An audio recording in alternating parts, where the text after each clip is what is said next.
Good morning to all of you. मैं राजू रंजन स्वागत करता हूं आपका आपके अपने YouTube channel English with Raju Ranjan में। बहुत दिनों से आप लोगों की डिमांड थी कि सर कंडीशनल सेंटेंस पे एक लेक्चर लाया जाए और उसको बिल्कुल क्लेरिफाई किया जाए। तो चलिए आज हम क्लियर करेंगे कंडीशनल सेंटेंस को कितना टाइप का होता है और क्या क्या उसमें हमें जानना है, क्योंकि ये एसएससी बैंकिंग वगैरह के एग्जाम एग्जाम के पॉइंट ऑफ व्यू से या आप टीचिंग एग्जाम के भी पॉइंट ऑफ व्यू से आप देखेंगे तो कंडीशनल सेंटेंस काफी मायने रखता है, क्योंकि अमूमन एग्जाम में इसके जो है क्वेश्चन आपको देखने को मिल ही जाते हैं। तो आज इसको बिल्कुल एकदम क्लियर कर दिया जाएगा। तो आइए देखते हैं पहले कंडीशनल सेंटेंस का क्या है कि कंडीशनल सेंटेंस मेनली चार टाइप का होता है। मतलब चार टाइप का होता है, लेकिन अमूमन आपको तीन टाइप ही इसका दिखेगा। जैसे जो भी टीचर इस पे लेक्चर लेते हैं तो अमूमन तीन ही टाइप बताते हैं और ज्यादा इंपॉर्टेंट तीन ही टाइप है। चार टाइप नहीं बताया जाता, लेकिन हम सोचे कि अगर क्लास ले ही रहे हैं तो उसको भी क्यों छोड़ा जाए। तो हम तीन जो है तीन टाइप इसका न पढ़ के हम लोग चारों का चारों टाइप कवर करेंगे। उसमें कैसे है, क्या है, किस टाइप का सेंटेंस होता है, उसको बिल्कुल क्लियर कर लेंगे। तो चलिए देखते हैं क्या है सेंटेंस में, कैसे है। सबसे पहला मेरा हम लोग का जो है टाइप है वो है जीरो। Zero conditional sentence. पहला क्या है? Zero conditional sentence. अब जीरो कंडीशनल सेंटेंस में होता क्या है, किस टाइप के एरर आते हैं, अभी इसको देखेंगे। जैसे जीरो जीरो कंडीशनल सेंटेंस मतलब किस टाइप के सेंटेंस को आप बोलेंगे, तो जैसे जनरल ट्रूथ हो गया, फैक्ट हो गया एंड साइंटिफिक लॉज हो गया। मतलब जो बिल्कुल एकदम अटल है, जो अटल सत्य है, जिसको आप टाल नहीं सकते हैं। इस टाइप के जो सेंटेंस होते हैं ना, उसको क्या किया जाता है, उसको जीरो कंडीशनल में रखा जाता है। समझ रहे बात को, कि जो बिल्कुल सत्य है। तो जैसे एक सेंटेंस है आपके सामने, if you heat ice it melts. यदि हम यदि तुम क्या करोगे, आइस को हीट करोगे तो ये क्या होगा, पिघल जाएगा। अब ये साइंटिफिक ये लॉ है, इसको आप कुछ भी करके आप इसको ब्रेक नहीं कर सकते हैं। समझ रहे बात को। तो जब इस टाइप का सेंटेंस होता है ना, तो इस टाइप के सेंटेंस को जीरो कंडीशनल में रखा जाता है। और इसमें क्या होता है, तो आपने क्लॉज क्लॉज पे मैंने लेक्चर लिया हुआ है कि क्लॉज एक डिपेंडेंट क्लॉज एक इंडिपेंडेंट क्लॉज। इसमें जो होता है ना, डिपेंडेंट क्लॉज भी आपका प्रेजेंट मतलब सिंपल प्रेजेंट में होता है और इंडिपेंडेंट क्लॉज दोनों सिंपल प्रेजेंट में होता है। समझ रहे बात को।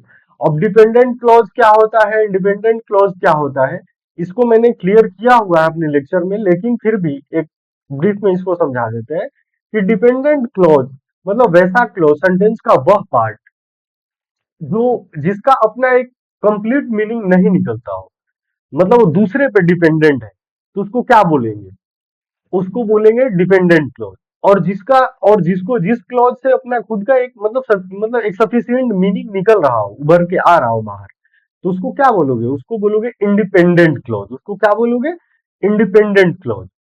जैसे if you hit if you hit ice, तो इसमें डिपेंडेंट क्या है, इंडिपेंडेंट क्या है, इट मेल्ट। तो इसमें इफ जो है ना, इफ वाला सेंटेंस, इसको आप बोलेंगे कि ये जो है अपने आप में मतलब यदि तुम हिट करोगे, किसको हिट करोगे, कंप्लीट मीनिंग नहीं निकल रहा है। तो ये इफ वाला जो क्लॉज हो गया ना आपका, ये डिपेंडेंट क्लॉज हो गया। बाद वाला क्लॉज आपका डिपेंडेंट क्लॉज हो, सॉरी इंडिपेंडेंट क्लॉज हो गया। ठीक। तो मेरा कुल मिला के मतलब बताने का सेंस ये था कि जीरो कंडीशनल जो कंडीशनल सेंटेंस में जो पहला टाइप होता है वो जीरो कंडीशनल होता है। और जीरो कंडीशनल में किस टाइप के सेंटेंस आते हैं, तो जनरल ट्रूथ हो गए, फैक्ट हो गए और साइंटिफिक लॉज हो गए। इस टाइप के सेंटेंस जो है ये जीरो कंडीशनल में इसको रखा जाता है। और इसमें दोनों डिपेंडेंट और इंडिपेंडेंट क्लॉज दोनों क्या होता है, सिंपल प्रेजेंट में होता है। क्लियर है यहां तक। अब आगे देखो, नेक्स्ट है हमारा फर्स्ट, जीरो के बाद फर्स्ट। तो फर्स्ट कंडीशनल को पढ़ेंगे। फर्स्ट कंडीशनल में क्या होता है, real likely future possibility and events. ठीक। इसमें क्या होता है कि मतलब फ्यूचर की पॉसिबिलिटी को बताता है, मतलब फ्यूचर में क्या इवेंट हो सकते हैं। इस टाइप के सेंटेंस जब आते हैं ना, तो इसको फर्स्ट कंडीशनल में रखा जाता है। जैसे डायरेक्ट पहले सेंटेंस को समझेंगे, if it rains I will stay home. कहने का मतलब ये है कि मतलब ये फ्यूचर की पॉसिबिलिटी है कि यदि वर्षा होती है, वर्षा हुई नहीं है, यदि वर्षा होती है तो आई विल स्टे होम, मैं घर पर ही रुक जाऊंगा। समझ रहे हो बात को? तो इसमें क्या है कि जो आपका डिपेंडेंट क्लॉज है, इसको आप जो है, मतलब जो इफ वेन वाला जो सेंटेंस है, इसको आप किस में बनाएंगे? इसको आप सिंपल प्रेजेंट में बनाएंगे। सिंपल प्रेजेंट का स्ट्रक्चर आपको पता है। और जो इंडिपेंडेंट क्लॉज होगा उसको, मतलब इफ के बाद वाला जो क्लॉज होगा ना, उसको क्या करोगे कि उसको फ्यूचर इंडेफिनिट में बनाओगे। किसको? मतलब will plus base form future indefinite, वही हुआ। तो कुल मिला अभी तक हम लोगों ने दो टाइप पढ़ा। पहला पढ़ा जीरो कंडीशनल। जीरो कंडीशनल में जो साइंटिफिक लॉज, फैक्ट्स, ये सारी चीजें होती है, जिसमें दोनों का दोनों सिंपल प्रेजेंट में होता है। ठीक। जो ऊपर में जैसे if you hit ice, if you hit ice it melts. ठीक। दूसरा हमने पढ़ा first first conditional. First conditional में क्या पढ़ा? ये फ्यूचर की पॉसिबिलिटी को बताता है। किसको बताता है? फ्यूचर की पॉसिबिलिटी को बताता है। और फ्यूचर की पॉसिबिलिटी को बताएगा, तो इसमें जो इफ वाला होता है, जो कंडीशन बताता है, जो कंडीशन को शो करता है, जो क्लॉज, उसको हम लोग क्या करते हैं, उसको सिंपल प्रेजेंट में रखते हैं। और बाद वाला को क्या करते हैं, सिंपल फ्यूचर में रखते हैं। मतलब will plus shell will plus base form mainly will he use होता है। ठीक है। अब देखो हमारा सेकंड सेकंड कंडीशनल, जीरो पढ़ा हमने, फर्स्ट पढ़ा, अब पढ़ेंगे सेकंड। सेकंड कंडीशनल में क्या होता है? जैसे हाइपोथेटिकल, अनलाइकली और इम्पॉसिबल प्रेजेंट फ्यूचर सिचुएशन।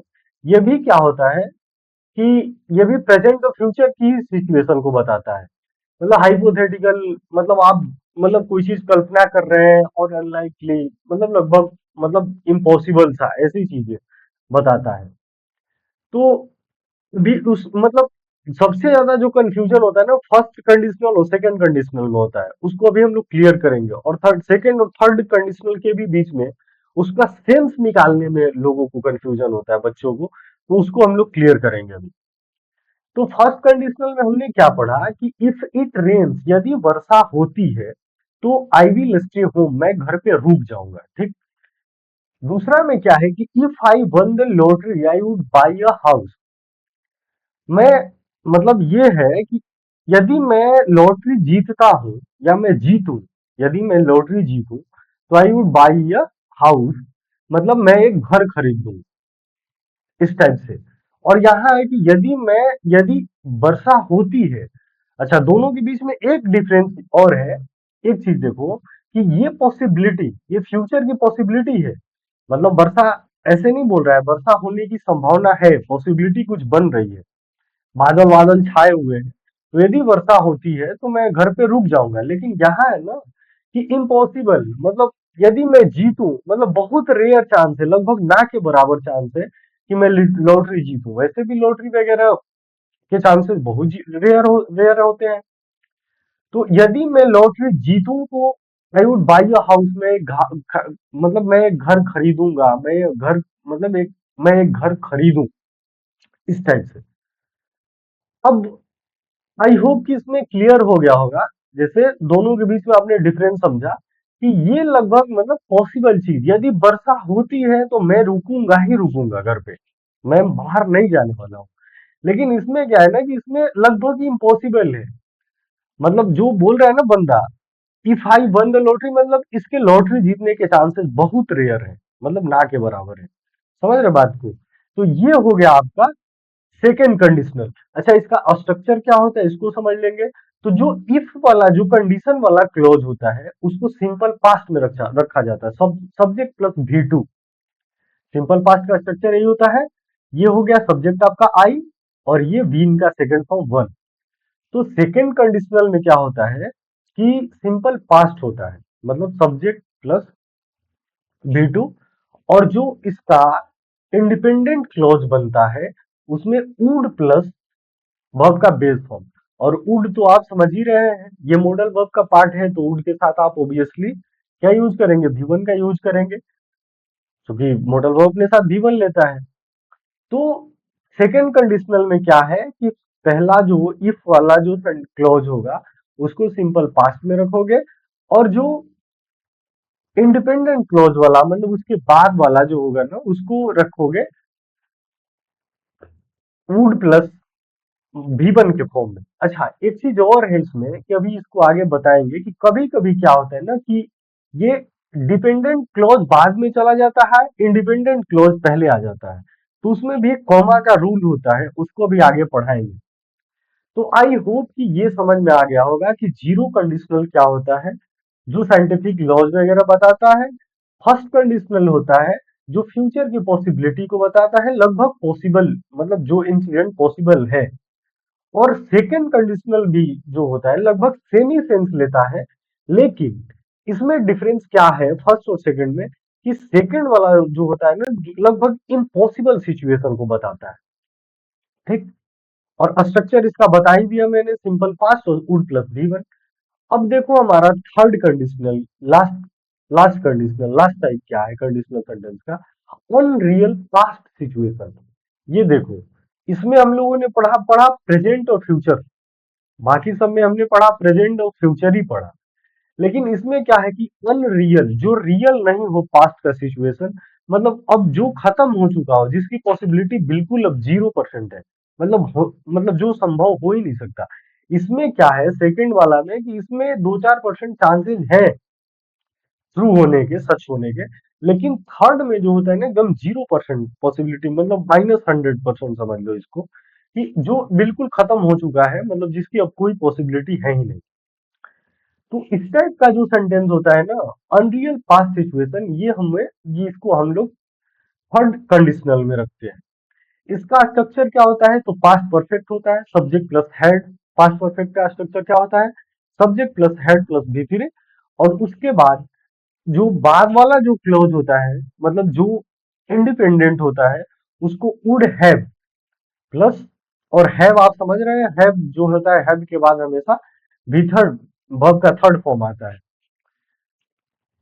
तो मतलब एज ए हेल्पिंग वर्ब काम करे, तो बाकी है और भी सेंस है हैव के, उसको जब मॉडल उसमें जो हेल्पिंग वर्ब जब हैव का यूज पढ़ाएंगे ना जब, और जो ऑक्सिलरी वर्ब जो होता है बी का फॉर्म, डू का फॉर्म, हैव का फॉर्म, तो उसमें इसको क्लियर करेंगे कि हैव का कहाँ कहाँ यूज हो सकता है। तो अभी मैं ये बता रहा था कि जो थर्ड कंडीशनल है, पहली बात कि इसकी पॉसिबिलिटी बिल्कुल जीरो होती है, बिल्कुल नगण्य होती है, मतलब जिसके होने के चांसेस बहुत मतलब ना हो। और इसका स्ट्रक्चर क्या होता है, तो इफ वाला सेंटेंस आपका पास्ट परफेक्ट में होगा, और उसके बाद वाला जो इंडिपेंडेंट क्लॉज होगा वो स्ट्रक्चर लेगा वुड हैव प्लस पास्ट, मतलब वर्ब का थर्ड फॉर्म। पास्ट पार्टिसिपल क्या होता है, वर्ब का थर्ड फॉर्म होता है। जैसे इफ आई हैड स्टडीड, यदि मैं पढ़ा होता, मतलब इफ आई स्टडी हार्डर, मतलब मैं और अधिक पढ़ा होता या अच्छे से पढ़ा होता, तो I would have past, would plus have plus verb का थर्ड फॉर्म, मतलब पास्ट पार्टिसिपल। तो यदि मैं पढ़ा होता तो मैं पास मतलब पास हो सकता था या मैं हो गया होता, लेकिन मैंने पढ़ा नहीं, अब वो समय निकल गया। अभी नहीं पढ़ोगे, आज से 10 साल बाद अफसोस करके क्या करोगे, जब उम्र निकल जाएगा तो कुछ नहीं कर पाओगे।